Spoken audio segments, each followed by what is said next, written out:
বিধানকে ভঙ্গ করে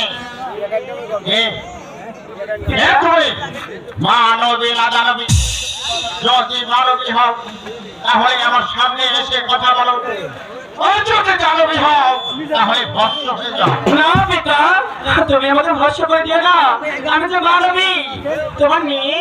পিতা মেয়ে তারপরে কি?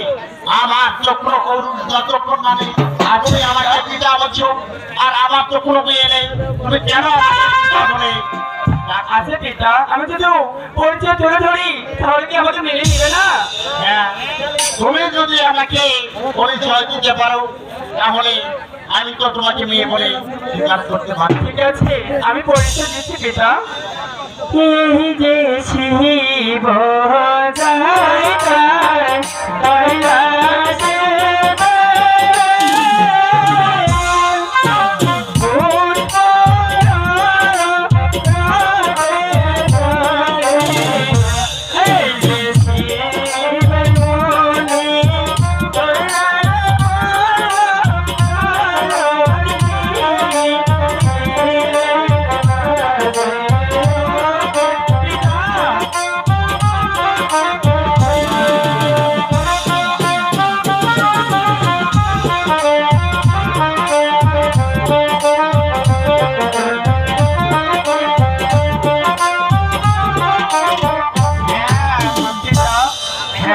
মনে পড়েছে পিতা?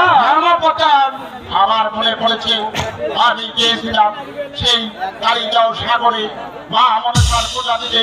সেখানে গিয়ে তোমার আমার মনে করে পড়ে, সেই মনে আমি ওই চরণ মিলের মাঝে কত করে ভাসিয়ে দিয়েছিলাম।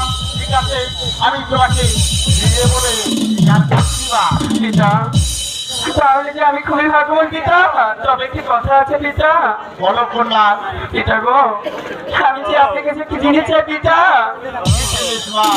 তুমি আনছি কেন?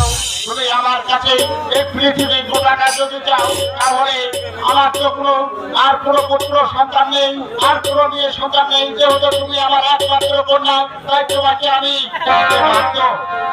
পিতা, আমি যে আপনার কাছে থাকার আশ্রয় চাই পিতা। থাকার আশ্রয়? হ্যাঁ পিতা। ঠিক আছে মা, আমার চারখানা